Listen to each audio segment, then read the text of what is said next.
I already did the intro. Okay, great. All right, Kay, so here we go. This is going to be a little bit different today. It's not going to be our normal back and forth banter. No, the forces have been called in. Yes, but I appreciate you.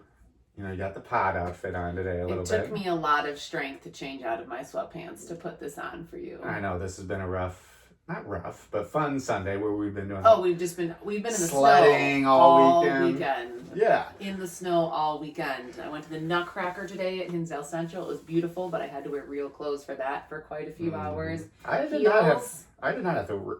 Oh, we did go to church. I wore kind of. Yeah, you were. That was dress up for me. Yeah, you look better than you normally do. Just kidding. Oh, now you see. Yeah. Now you see why I'm different. No, I'm joking. All right, so here's what we're gonna do. I wanted to go through like the first I don't know, like 8 or 9, 10 podcasts that I've done. Mm-hmm. Talk about like a quote from that person. Okay. And then we were gonna kind of discuss it. Okay. If it stinks, we'll move on. We will. No, not the podcast. Like if. Oh. Yeah. If this podcast stinks, we will just move on and pretend like it never happened. Okay. If it's good, audible and delete it. Yes. If it's good, we're gonna do a part 2 with the other podcast later on. I don't think I've missed any. All right. Well, then you should be good at this. But I guess we're about to find out. If I pretended and lied to you that I listened to one and I didn't. And we're skipping over. The first one was actually you as the guest. Yeah. That one was great. Rave reviews. Yes. Although I know you did not like the video on that. No, it was a horrible angle. I had pajamas on. We were laying over there. We were like awkwardly sitting on our guest bedroom bed. Yeah. And but it was motivating for you. Very motivating. In terms of now having your new pod outfit on. Yeah. Some effort. Yes. So here was the first guest that I had that wasn't you. Mm-hmm. Was this guy named Zach Gale. Yes. And the way we kind of got introduced was I taught his brother at Conant. And we kind of got introduced that way. One of his buddies was wearing a t-shirt and I was like, what's that? And they kind of told me, and his buddy, this guy Jake Parpet, was like, hey, I think you should connect with his brother. So eventually we did, and like it was really cool. I don't know if you remember, but I came home I went and spoke at his. You were all jazzed up. Yeah, like his men's group, and I was kind of excited about it because it was something that I had never seen before. It was like a group of dudes who were getting together, talking about different things, and I even joked around about with Zach and the guys there, like I would have thought we all were the biggest bunch of wimps for doing this right now. You are I'm not sorry, boring Zach. me. I'm sorry, Zach. It's not boring me. Sorry, Andy has been sick, so I've been getting no sleep. I love that podcast. I listened to the full hour and 40 minutes. We were driving to Wisconsin to Kohler. Oh yeah, we were you're right. Locked in. That was the first one we listened to. Oh yeah, and you were like, I really like this guy. Yeah, I was like, I love his voice. Yes. So, anyways, his quote. That yawn was not for you. Yeah, his quote was, "Your story will one day be someone else's survival guide." And I thought that was good. Very cool. And Zach admittedly said that is not his quote, but he's kind of taken it and ran with it and just kind of like, I mean, I always say that with like coaching or teaching, like I steal everything from other people. You don't want to reinvent the wheel. No, but when you find something that's good, like I think that is good. And great. It's kind of like the share selfishly concept in a way. Like, like we just watched Back to the Future the other day. So certainly I would love to be able to go talk to my previous self. Obviously. But I can't do that. Right. I don't have a DeLorean. I don't have a Doc Brown. I can't go to 1984, which is when I was born. But maybe by talking about my struggles, it could help either one of our kids or someone that I go speak to or someone listening. So I think it's a good way of kind of looking at things.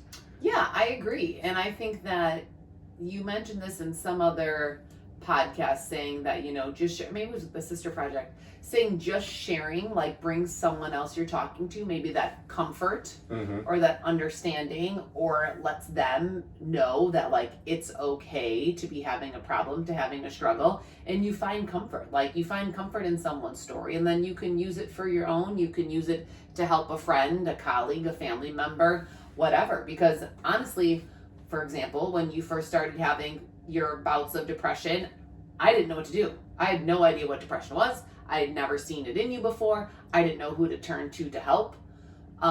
So now, when you hear someone else is depressed or someone struggling with anxiety or whatever, I feel like you have the tools and the experiences to help them from yourself. So exactly what Zach was saying, like the first time you're faced with something, whether it's, owning a home, having a baby, like you don't know what to do. You've never done it before. Yeah. So having someone else's stories or their examples really is a survival guide. There we go. Yeah. Yeah. Thanks, Zach. See, that yawn was not for. That yawn was not for you. It was for the group. Yes, the group. Okay, so I wanted to go on to the next one. Mm-hmm. And this was when I did it with Chris Malzewski, who was the head, one of the co-chairs of the Highland Park Parade. Yeah. He's a former Division I baseball player. And, he was at that parade when there was a mass shooting, and it gave him PTSD, which is obviously terrible. But one of the quotes that he said that I really liked, and it kind of reminded me of something that I did with Rachel Webb, who I guess we could talk about in part 2 if we get to a part 2. Yeah. But he said, trauma is not a pissing match. Trauma is not a pissing match. So I do remember that. What do you think? How do you interpret that? I interpret it as, for example, like when you say you're tired, and I'm like, well, you think you're tired.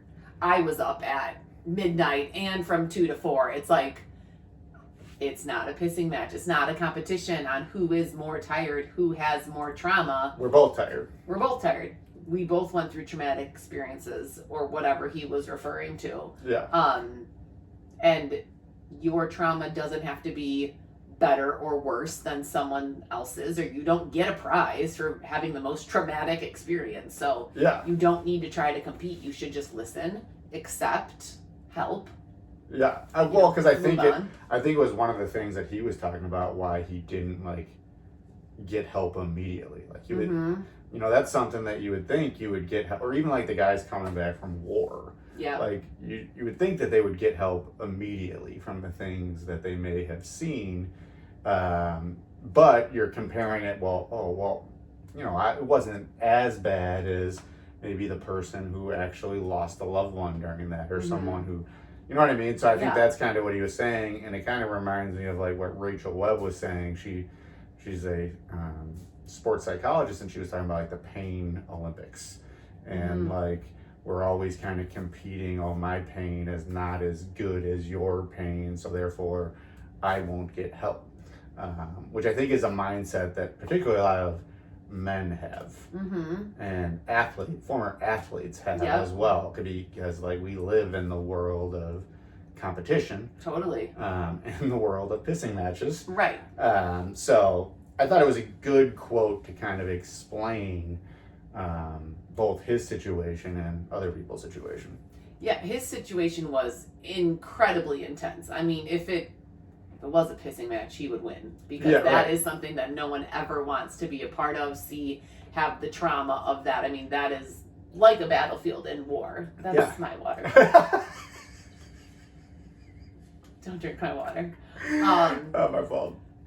Yeah, and you're right. Like, hopefully none of us will ever be in that situation that he was in, and hopefully none of us will ever have to experience that to what he did. But you're right. He didn't win a prize for seeing a mass shooting. No, but he is. I know what he does do is he goes to other people who have been a part of that and kind of shares.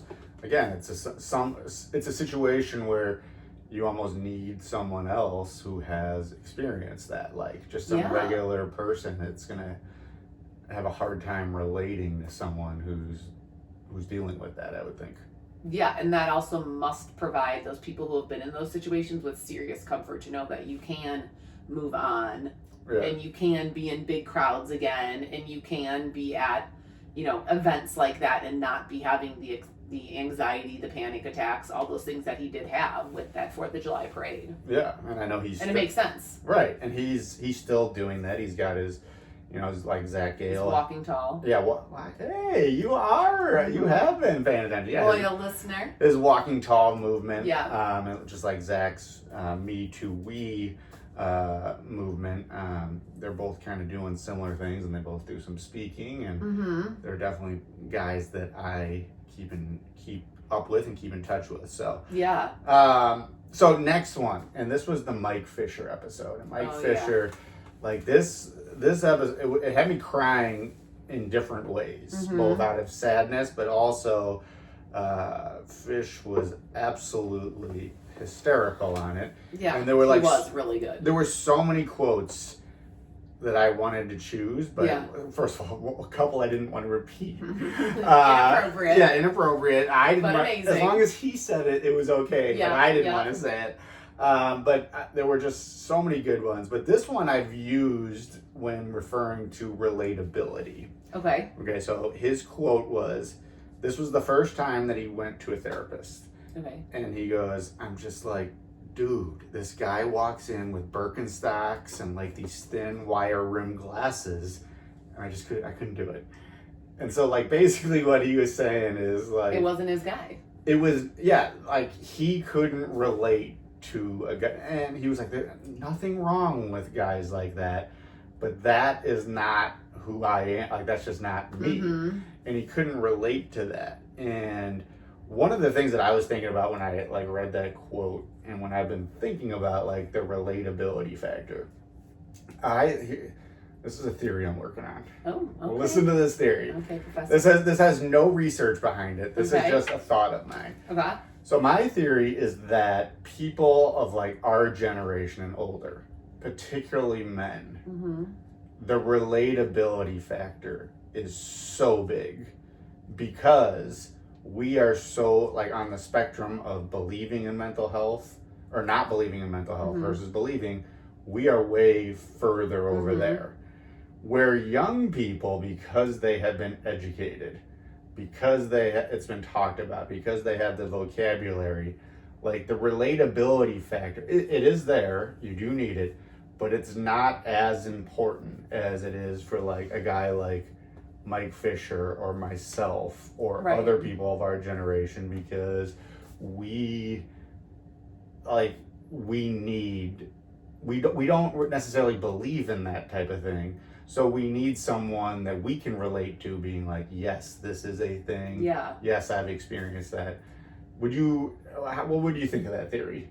I agree with that theory. I mean, like, we had no exposure to the word anxiety. We had no exposure to a therapist. We had no exposure to medication, any of that, until we were in our 20s and 30s. Like, kids now are there are a lot of high school and college students I know who are on medication, who have therapists, or who just talk about their problems and issues with their friends. Like you were saying, people of our age and older didn't do that. Guys weren't talking about their feelings. I don't even know if necessarily a lot of like couples would talk about those kind of things in regards to communication, something that would, maybe cause a fight or ruffle feathers, or you just were maybe a little ashamed or embarrassed. Like you just didn't talk about that kind of stuff. Yeah. I think that's a great theory. I know. I didn't word it quite. That's why it's a working theory. I know what you I meant. didn't word it quite as I wanted to. Yeah, I mean, I do feel like but younger people. No one we knew was in therapy. No. Now we know everyone we know is in therapy now. Yeah. And it just really wasn't a thing when we were growing up. Yeah. And I'm not in therapy, but what I say is like this is kind of like my version of that, or talking in front of people is my version of that. Yeah, and you do need that relatability. Like for example, completely different. Like, when you are trying to find your doctor, like an OBGYN, like you want to have a doctor who you feel comfortable with. Oh boy. No, I'm just saying, like, when I went to West Suburban Women's Health, which I love, and I'm obsessed with all those doctors, I felt more relatable to them because it was a full women practice. Mm-hmm. So they had all had babies. They had all, not all, but some of them had miscarriages. They all knew what the symptoms and the pain and everything feels like. Mm-hmm. Not that a man is not a great OBGYN, but like he doesn't, when you're describing something, he actually doesn't know. Yeah. Because he's never had a baby. Right. So he doesn't know. Yeah, he's never felt it. So it was harder for me to articulate some of the things, specifically like things after having a miscarriage to a man than to a female doctor who maybe had one. That that was a very good analogy. And that You didn't know where I was going there when I brought an OBGYN. That was a good share selfishly moment. Yeah. Because I know that is a tough situation to go through with like miscarriages and things like that other people have gone through, and something that kind of I think doesn't get like talked about probably enough as it should have. So I appreciate you talking about that. Yeah. You're sharing selfishly. Always, Jim. Always. All right. So the whole Mike Fisher thing, that was just phenomenal. He was really good. That one made everyone locked in. And because he's also from around here, you knew who he was. I was not friends with him personally, but I knew who he was. I knew who his brother was. So I think a lot of people from this area really enjoyed that one because a lot of people in this Western suburban community was affected by his brother's death. Yes. Well, and also... And shocked by his brother's death. Yes. And also just him, too. Like, you probably didn't know him back in but, like, he was, and I talked about it in the podcast, like this, like, tough guy. Who, you didn't want to mess with. And, like, I was kind of scared of him. And, to have him sitting here talking about these things and us both being like, we can't believe that we're sitting here talking about this. And enjoying it. Yeah, and feeling therapeutic. And like enjoying the communication and getting things off your chest and working things out and talking things through. Yeah. No, it was just really cool. Yeah. All right. So the next one was an interesting one. The next one was with Amanda Santangelo and Danny LaRosa. And those were both former students of mine. And I think the cool part about it was they both knew me when they were sophomores, and that was the first year that I was at Conant, and I had not discussed anything with mental health at Conant. So they didn't know anything about that. And then when they were seniors, that was the first time I ever spoke at that school. And it was kind of cool having them here and talking about it. And I'll just say a couple of Danny's quote was, I remember sitting in the auditorium and being like, oh my God, I need to talk to him. And Danny had talked about, even on that episode, we didn't necessarily we got off to a rough start. Yeah, I remember that. Because he didn't run the mile once hard, and I gave him an F, and he came up to me and asked why I gave him an F. I'm like, what do you want? You want an A? I'll give you an A right now. And so he was like, sure. And I sort of changed it to an A+. I was like, if that's how you want to live, go for it. Yeah. Whatever. But then, I think we still had a pretty decent relationship after that. But then I think once he heard me talk about it, knowing his own personal history, he was kind of like, oh my God, I got to talk to him. And then Amanda's was, I'm happy that you did that because I knew in my heart that so many people needed to hear that. I guess this was a really cool experience for me, having former students say that, because I've felt that. I had people come up and talk to me about, even that particular presentation, but to have them actually come and talk to, sitting in Mr. Maley's basement, talking about that 8 years later. Kind of came full circle. Yeah, it was just pretty cool to see them, and especially as they're getting to be adults, and Amanda's now teaching at Fremd, and Danny is trying to be a social worker, and I know I'm trying to write him letters of recommendations and things like that, because I think as a social worker, you think about him, he's someone who has experienced stuff in his past, and he's willing to talk about that. I think that hopefully will give him kind of a leg up. Yeah, and hopefully he'll have a student who will say about him, oh my God, I need to go talk to him. Right. Or I really want to have a meeting with him. Someone who could feel like they can reach out and connect with Danny the way that you inspired him to get help. Yeah, and the cool thing too is I know Amanda has said the same thing, that she's been forthcoming talking about some of her stuff with students. I think hopefully, I don't want to toot my own horn, but I think one of the reasons is because of like that moment that she talked about. Yeah. That's something that registered with her, and hopefully it will be something that just kind of keeps snowballing in a way. Well, obviously you inspired them, and they felt enough, I don't know, like fulfillment, or they got what they needed out of talking to you. They got what they needed out of hearing your speech, where then it gave them the confidence to then kind of pay it forward. Right. Like they're both paying it forward, and hopefully it started with you in regards to sharing what they felt, sharing their experiences, and then knowing that they wanted to go into professions where they could make that difference. Yeah, no, and that was like kind of just like a cool thing. Very rarely do you get to like actually sit down and talk. Actually, never. Like, oh no, I did it with Ryan Davis, but you very rarely have the chance to see like what the student turns out to be.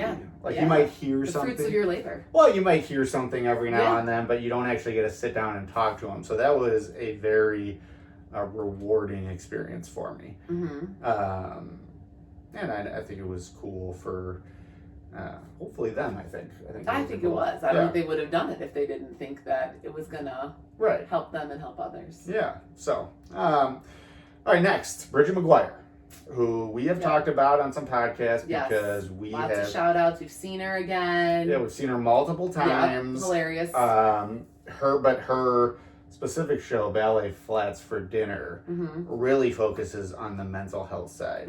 And it kind of makes me think, though, that it never would have happened if she didn't do something that I'm going to talk about in this quote. Ooh. So she said that people told her in order to like be taken seriously as like a comedic writer, she needed to be published. So she said that was the first time, I think it was in Prevention magazine, that she wrote and started writing about OCD, which she dealt with, and kind of the comedy of it, and also the seriousness of it, but the comedy of it as well. And this was her quote. She said, "People reached out saying this made them think that they need to see a therapist or that they should just talk to someone." And others said, and she said this was the thing that was most important, she said, "I see the signs in my son or daughter." And she said, like, she goes, "Listen, I was not like trying to go out and change the world. She really just wanted to be published." Like that's like they told her to do, so then her comedy career could keep moving forward. Yeah, so she really just wanted to be published, but then people started reaching out to her. And it kind of reminded me of like the thing with my mom when I got up and delivered the eulogy. Like I wasn't trying to do anything besides like say like, this is what my mom did for me. Yeah. This is why besides thank her and give her the credit that she deserved. This was amazing. This is what she did for me. But then people started contacting me. And then I was like, oh my God, like maybe like I should do this more. Like if it affected these people so much. And there was a lot of people. Yeah. And I think a lot of people bring it up. Even people who didn't contact you for their own personal mental health reasons. People always say like, "Oh, Jimmy, that eulogy," like, which is not. Yeah. I mean, it was like your prize thing, like, "Oh, that eulogy," like it's kind of an oxymoron, right? People always remember it. They always say how great it was, and say, "Oh, it was such a good honor to your mom, and it was like really was great with her legacy, and it's helping live on, and all that stuff." So you're right. Yeah, but it wasn't like intended. That wasn't the purpose of it. The way Bridget's publishing wasn't. The purpose of it wasn't to have people reach out to her and getting help with OCD. She just wanted to be a comedian. Yeah, but now, like, I think that is that hour-long performance was just, like, I've said this before, like, I think that could be, like, a comedy special.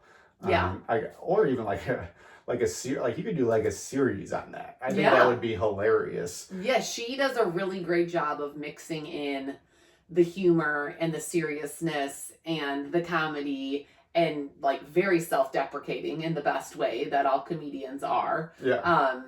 And she's so honest. Like she shares so many stories where she starts off with like, I cannot believe I'm saying this, or like, this is horrifying that I'm sharing Or with this. like her dad right there in the audience, and I'm like, oh boy. Yes, and like, she is so honest, but I mean, people love it. So many people can relate to her. I think it was at Zany's when she was like, all right, name that mental health, and like, she's like, okay, who's got anxiety? Yeah. Who's got, so she makes light of it too in the best way possible. Yeah, and I really enjoyed sitting down with her because I didn't really know her at all.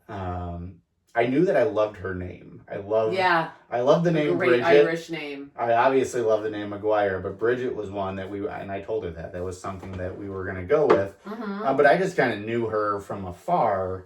But then when I saw her, that she was doing comedy, I started to get interested. But then when she started talking about the mental health side, that's when I really started to get interested.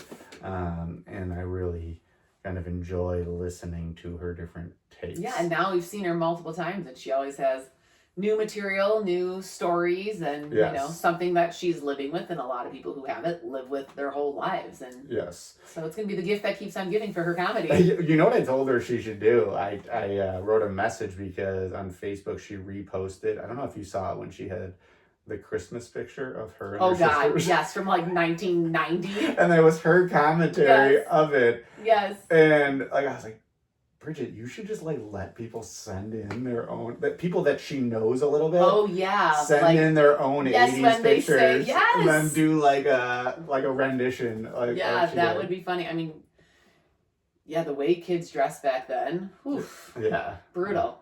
Yeah. Nothing like the adorable outfits kids wear today. Yeah, but maybe like looking back. You think like in 2050? Yeah, they'll have like mohawks and. Oh God, maybe you're right. Maybe then we won't feel so embarrassed. Yes.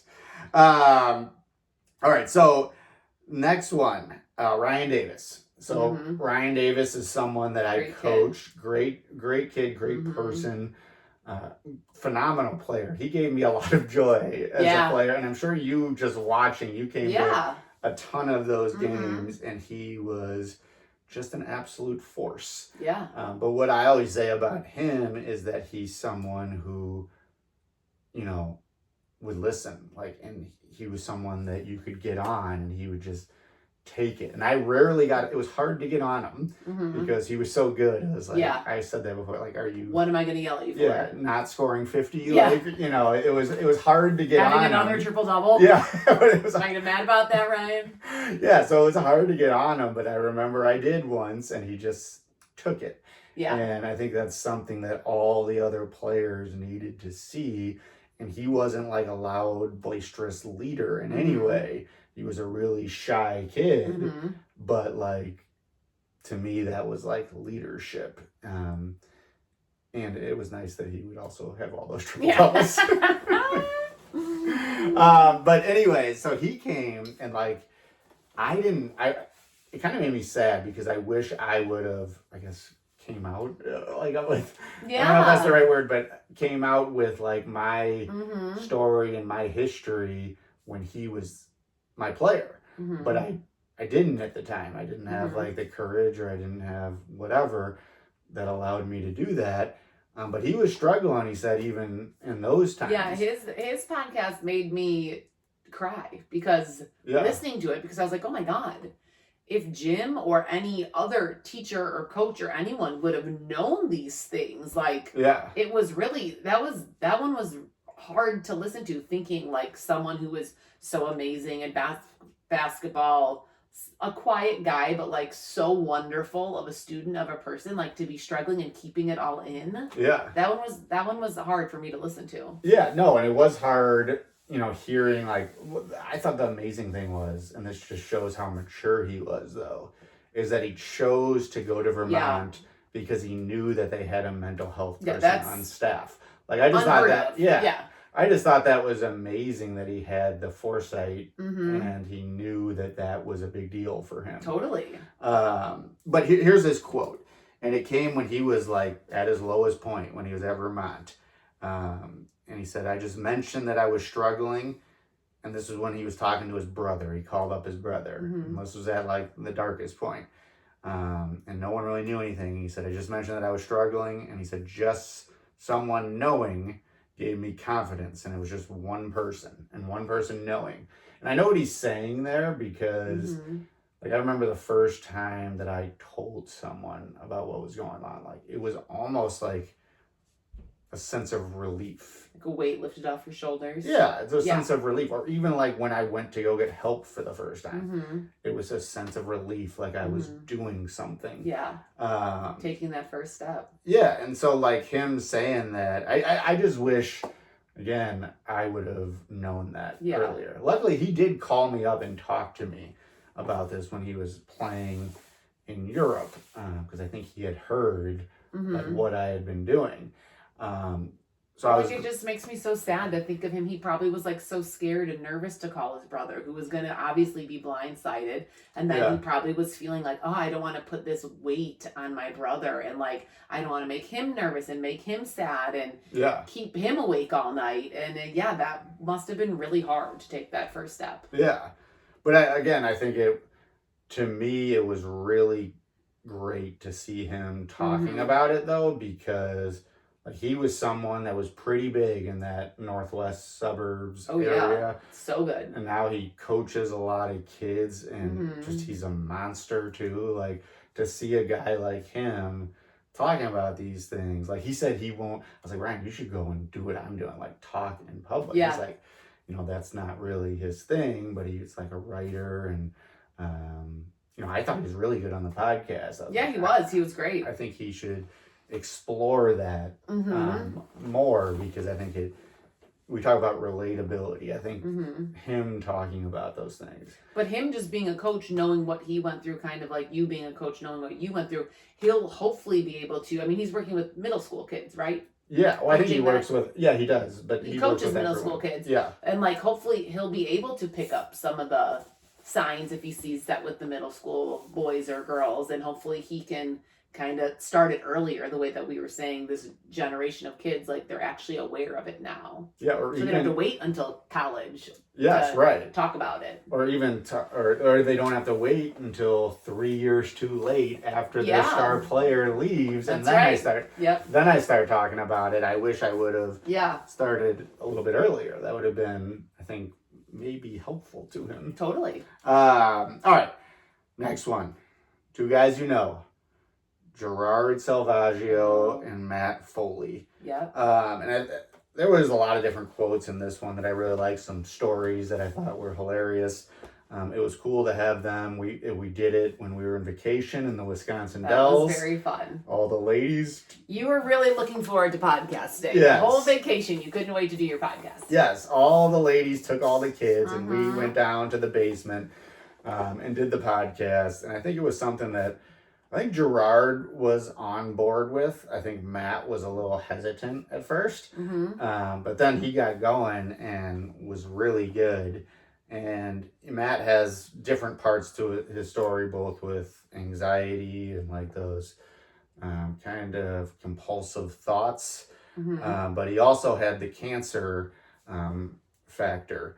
And I think his quote that he talked about, he said, and this was when he was going to get a haircut, and he was going to get his head shaved. And he said, this guy didn't say a word to me. I was like a leper. I think he put his gloves on when he shaved my head. And, that might seem like it's a harsh critique of someone. But I think what he was trying to say is like, when you have cancer, people don't know what to say to you. And it hit me because, and I think Gerard too, because when he had it, like we didn't know what to say. Yeah, we didn't call, like I called him, but like I didn't check up on him as much as I should have. I think if he developed it now, like it'd be a different story, because I think I have the words to actually talk to him. But at that time, it was just like, I don't know what to say. Like, I don't want to upset him. We were young. Yeah. So, like, we also weren't at that emotional intelligence maturity in our lives where we, like, understand the way something like that really affects someone. Or at least I don't think that we were at that point in our lives. Like, something that I think I've said before, but, like, I feel like when my dad died, I was so young. Like, so many of my very best friends, like, didn't do anything. Yeah. Like, I don't think that they did not care. They did not care that my dad died. They did not care about me and my sisters and my mom and stuff, but they just, like, didn't know what to do or didn't know what to say, or just, like, yeah, they just didn't know how to act. I mean, we were 22 years old. Yeah. So I do understand what Matt was saying. Like, oh my God. Yeah. And he wasn't like trying to call anybody out. I think he was just saying like people don't know what to say. And I think it's kind of like, I think the girls from the Sister Project talked about it, that like losing their mom almost gave, and I'm sure the same thing with you, with your dad, almost gave them like a superpower in a way. Like, I'm sure you were there when I lost my mom to comfort me, where I don't know if you would have been as good at it if I didn't already experience it. Yeah, if you didn't deal with it. And the same thing, like what those girls were saying, or like even Matt. I'm sure Matt, when he hears of someone that has struggled with cancer, I'm sure he's a great resource, a great friend, a great person to call. Yeah. So, I mean, I don't know. I thought it was an interesting quote, and it did make me feel bad looking back on that and being like, shoot, I did not do anything. And I would now. Yeah. I still don't think I would fully be able to comprehend or understand it, but at least I've had some struggles that in my past that I could talk to him about. Yeah. You know what I mean? I don't know. Yeah, I there were a lot of things on that podcast, and I met Matt and Gerard in 2003. Yeah. Like, I've known them for a very, very long time. And a lot of the things they talked about, I had no idea. And I mean, I feel like we have a pretty good, group chat where like we talk about a lot of things. We go on vacation with them. Like, we've gone and stayed with them for fun. Even before we had kids, we'd go to Boston, we'd go to New York, they'd come here to visit. Like, we spent a lot of time with them. And there were so many things that I had no idea that were going on. So I'm happy that they shared that. Yeah, and I knew a little bit, but I didn't know the full extent of some of the things. Yeah, we experienced some of Gerard's anxiety. Yeah. In his parenting. Don't worry, he's not going to listen to this, so he won't be offended, because Gerard doesn't even listen to the podcast. But as he said, he's gotten much better over the years. Oh my God, observing. He is MVP of turning it around, going from like 100 to now like 50. But you're right, he's not going to listen. He's not going to listen. So we can say whatever. We'll say whatever we want. Matt will get a good laugh about that. Yeah. Ashley will. Rosie might listen. Gerard, nah. Yeah, no, not at all. He's too busy trading plastics. That's right. All right, so, but the quote, getting to Gerard, his quote, because I was like, did you guys really know what was going on with me? And he said, not really. He said, Mikey, which is Mikey Dyer, our friend, who died at 35, but he would call him and be like, Gerard, or maybe text or call and say like, have you heard from Jim in a while? It's been like 14 days. And me and Mikey used to like text nonstop about stupid stuff. Yes. But I think I did tell him at some point that, I don't know why I did, but I told him in the midst of like the weird would you rathers that we would send to people. Yeah. I told him that, I was struggling, and he said that Mikey like contacted him, was like, do you think he's okay? And so like that was the motivation for Gerard to then call me, which I thought was cool. Just like a friendship thing. Yeah, I mean that is that friendship thing. That's to a T. I mean, that's literally what friends do, where they check in on you. And Mikey used to text me for updates as well. I don't know if I ever told you that, but he would text me being like, how's Jim doing? Is he getting help? Is the medication helping? Like, he was a really good friend. Yeah, it's sad. A really good friend. Not that Gerard and Matt are not, because they're also amazing friends and some of your very best friends. Yeah. But you're right, Mikey was someone who, and maybe because he was always goofing around and literally we would hear from him on a very almost daily basis. Yes. Or in text. Like, once text messaging became kind of a thing, Yeah. He would text me nonstop. Or he wouldn't let you get off the phone. He He'd be like, wouldn't, whoa, hold on. let me get off the phone until I said, I love you, Mikey. No, I love you. And then I love you, Jim. And then he wouldn't, when I used to call you from like the dorm phone at Holy Cross, he would sit there and wait. And he'd like just be sitting there with like this goofy smile. I know and be the like, exact one. He'd be waiting for me to say I love you. And like sometimes I wouldn't, and he'd be like waiting, and then I would do it, and then he would just start laughing. Oh my God. But God, yeah, he was a great dude, and it's kind of weird because he was also like we would just goof around nonstop. He was the person like trying to get other people, like trying to help me out, which was a great thing. That's great. And I think now I feel like you're at that level with a lot of your friends where it's like a check-in, how's it going, like getting a pulse, those type of things now, where it wasn't like that 15, 20 years ago. No, I was just like, oh, I think he's good. We'll see him at the next wedding. Yeah. We'll see. Yeah. All right. Next one was our lovely daughter, Meg. Oh, Meggie Moo. Lovely daughter, Meg. And she had a lot of great quotes. But I think this one I really like because I think it kind of speaks to, even with what we heard at parent-teacher conferences with her and Jimmy. I said something like, Meg, I guarantee you're the person who raises their hand at every single question. And she was like, well, what do you want me to do? Not participate? And that was her quote. But I do think she is doing exactly what I want her to do. Yeah. Which is participate, which is the exact opposite of her father. Yeah. Which is much more like you. Except from what we've gathered from her parent-teacher conferences over the last 3 years is she does it in an appropriate manner. Like, she's not getting in trouble the way I got in trouble nonstop at school for talking. Yeah, but maybe she's not there yet. We'll see if she can live up to my legacy of getting kicked out every single day, having to stand in the hallway for talking. But you would have been the person where you would have raised your hand to be called upon. Yes. Where I sat with my head down. Yeah. You know, and it's like, yeah, I did get good grades, but it's like, really, did I really develop anything? No, not at all. Definitely not socially. No, I know. And like, I'm glad, they said the same thing about Jimmy, that Jimmy has like the ability to goof around, but like shut it off immediately. When they say like, all right, knock it off, he listens the first time. Yeah, like where I would rather have him be like that than like how I was. Yeah, a mute. Yeah. Yeah, for sure.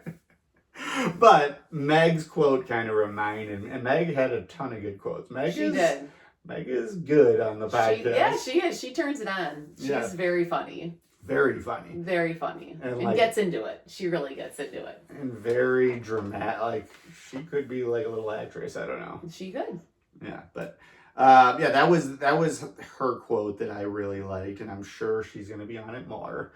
She's dying to be on it more. No, she asked me again today. She's like, Dad, can we do a podcast? And then she loves telling everyone that she's on podcasts and that she's a star and famous, and her dad's famous. And... Her dad's famous. Yeah. Her dad is famous. I don't know about that, Meg. Oh. What? Oh, I've lost volume. Oh. No, I'm good now. Okay. All right. Okay, so the next one was with a former teacher at Conant, who's a assistant principal at Palatine High School. Her name's Katie Saul, and we didn't really know each other, but like I think she started following what I was doing, and she's had some struggles and she wanted to come on. But one of the quotes that she said, which I loved because I think it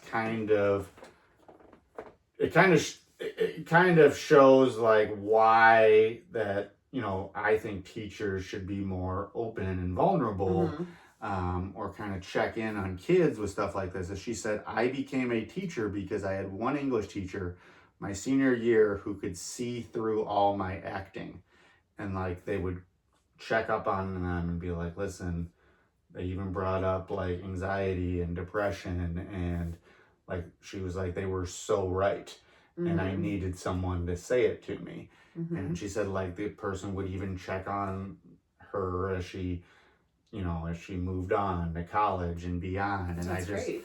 I just thought, teachers oftentimes see they might see the signs before a parent does at times, or even like a coach. Like you are spending a lot so of much time with them. Yeah. And like when kids get home, a lot of times they, go to their room and do their homework. Yeah, or they just have too much going on. They have to do their homework, they have to shower, they have to eat dinner, go to other activities. And yeah, definitely teachers and coaches see a lot of things that parents might miss. Yeah, and I think sometimes what I've found is like a kid just wants someone to ask. And I will say that, I'll be like, listen, like I don't know, I'm just gonna ask, like, are you struggling right now?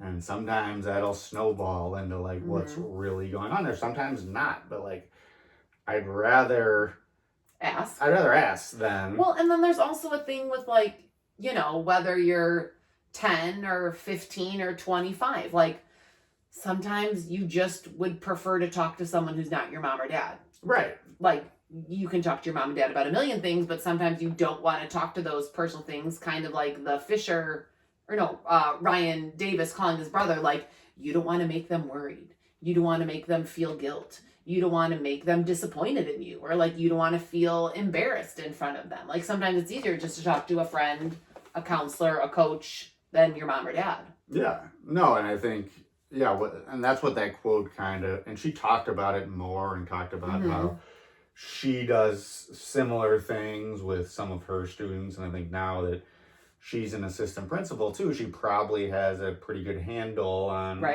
those types of situations. Yeah. Yeah, they're lucky to have someone who actually takes the time to kind of monitor that behavior in all their students. Yeah. And I always say, I'm going to say this over and over again, I am all for rules, consequences, discipline. Like that is me. Like that's what I think works. I think it works for people with mental health issues because I think it gives them structure. But you do have to have the ability to be like, establish like a relationship as well. And I think that allows you to have the rules and the structure a little bit more. And create that safe space where they want to talk to you about it. They want to get help. They want to listen. Right, exactly. All right, last one. And this one was a big one for me. This was one of my heroes growing up. Yeah. And getting to sit down with him was like one of the coolest things for me because as I said to him, it was like Michael Jordan, Larry Bird, Ronnie Fields. And Ronnie Fields, you might not have even known who he was. I knew his name for sure. I knew that he was a city basketball. Simeon? No. Farragut. Yes, Farragut. Yeah. I knew that he played in the city and that he was a really good basketball player. Yeah, and he was just like a complete stud. He played with Kevin Garnett at Farragut, and like people said that he was better than Garnett. And he, he had some things that kind of led to, not quite living up to where a lot of people thought he should be. And I like how he casually called Michael Jordan Mike. Yes, there was multiple times in that podcast. Like, oh yeah, me and Mike. Like Michael who? Oh, Michael Jordan. Okay. Yeah, that was great. I just love it. Yeah, and I love that. Kev, yeah, Kevin Garnett, just Kev, me and Kev. Yeah, I mean, I don't even know if I can explain. Like, if he was nowadays, he would be all over every Instagram, TikTok. He would have NIL money in high school. Yeah. Like all of that.